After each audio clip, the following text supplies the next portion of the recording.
Hi, everyone. Paul and I'd like to welcome you to the first in a series where we invite special guests on to share their expertise and experiences with us. Today, we have a well-known guest to the Virginia soccer scene, Dr. Dan Friegang, one of the top sports psychologists in North America. We'd like to keep this to about 20-25 minutes, so let's get straight into it. Thanks, Dano, for your time. And the reason that we've brought you on board for your expertise is our clubs are dealing with a lot of uncertainty and change right now with the COVID-19, and wondering if you can share some strategies with us that might help us deal with the change. So welcome, and we appreciate your time. Oh, it's good to be with you guys. Yeah, it's a strange time. Everything's shifted on us. And so is this an unusual thing? And the answer is no. Change is an inevitable part of our life. There's a Greek axiom that says a person can't put their hand in the river in the same place twice. And you think about it, and it's implying that change happens in different ways. A person changes with time. So even though they put their hand in the river, they've changed, but the river flows, the environment changes. That's what's happening right now. And it's a really cool example.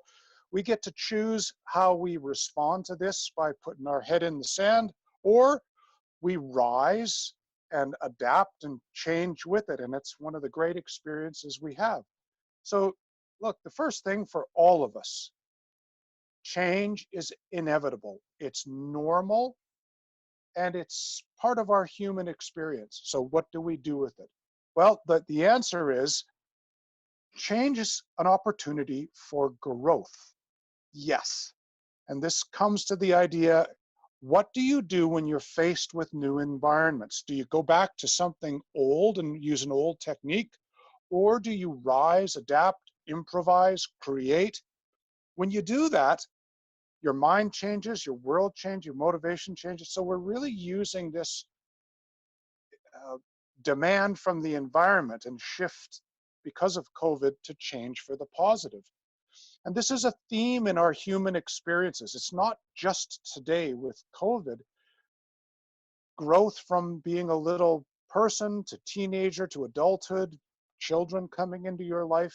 The challenge of teams as we come together, we come in the preseason, we go into regular season playoffs, and then we disband, and that's a life cycle.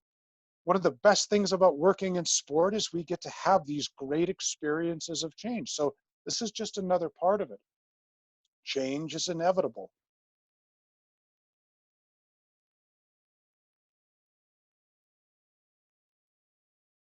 I think you're muted there. Keep going.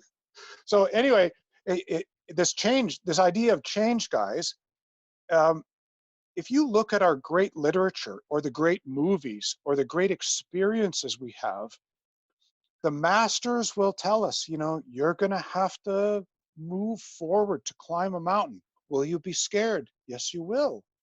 Will you have help? Yes, you seek out the master coaches and mentors. Star Wars right now, it's so many stories, and it's all about little ones going off into the world, meeting Yoda, getting some coaching feedback, digging deep, growing, changing. That theme is in almost all of our literature, all of our great stories. And it is, if you think back to your best experiences, you've had a teacher or a coach that inspired you, and you moved, you changed, you shifted attitudes, you shifted behavior, changed your life. Keep going with that. That's what the role that we're in right now is, to lead people and say, hey, you can't get together as a team. Here's what we're going to do individually. This example of Gord, today, this particular event is an example of innovation and creativity. We're using something new. We're going to try it. We'll adapt, improvise, overcome. How cool is that? That's what we do. So Dano, a question for you, which gets asked a lot is, and we see a lot is, with all that's going on, people are obviously stressed, they're worried. What happens through all this if we start to resist the change and battle against what's happening? Well, it's a little tricky because people come to you with sense, we all have an idea of, like, I think this shirt looks kind of cool. That's me thinking this shirt looks cool. Not everybody thinks that. We have our own ideas about the world, our own ideas about the way we are. That's called self-concept. And you earn these experiences over time. It gives you a reference of how the world operates. That has to change as you grow. And nothing's worse than, having a person that's 60 years old, but not having shifted since they were 15. So this idea of changing the way that we look at the world, what works, because there's new things that are out there. We got to be receptive to testing them and seeing if they work in our environment. And it will test and improvise and adapt, but we certainly don't want to use like a medical technique from 500 years ago. Leeches were considered the rage. I was watching Podark last night. They were leeching someone. Well, that's ridiculous. Well, why would you stay with that idea? Well, with training, with nutrition, with our culture, can you adapt? And of course you can. You stick with an old idea and it's not going to work. You just be frustrated. Stay with it for a really long time. Anxiety, frustration, eventually depression. If you do that to your kids and have them do the same thing over and over and over, overtraining, staleness, depression doesn't work. So yeah, we're typically afraid of change. We don't like it. Paul would love to comb his hair in a new way, but can't.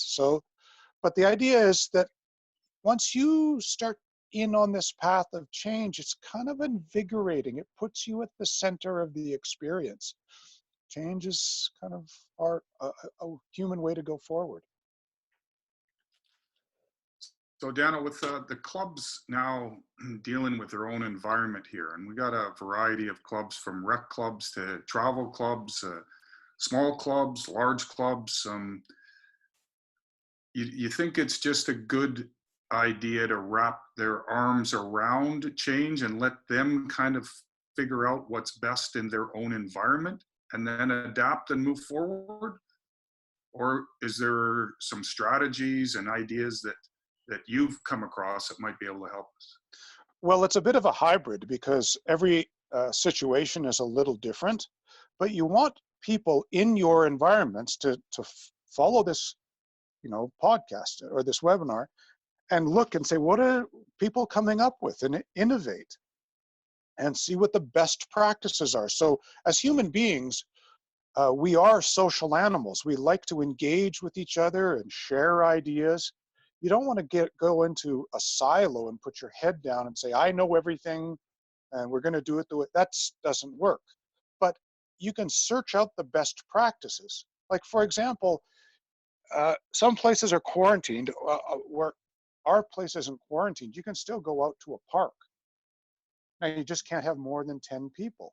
So I don't know what's going on in your neck of the woods. Are you allowed to go outside in the backyard? Well, of course you are. Can you get in the garage? Of course you are.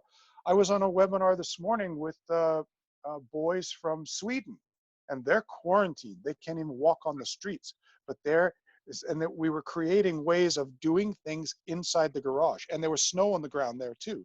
Not a problem.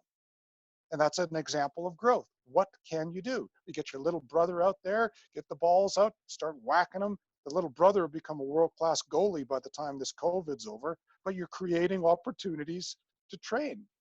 So it seems like it's twofold almost, where these guys who are these people who lead clubs in Virginia, they have to look at different ways to adapt, adjust for their membership. And then they have to be able to provide maybe ideas for their players and their coaches to continue to train, continue to learn, and continue to grow themselves. So it's almost what I'm hearing is it's them, the leaders of the club, and then an extension of that, their members, being parents, club coaches, players, things like that. Am I hearing that right?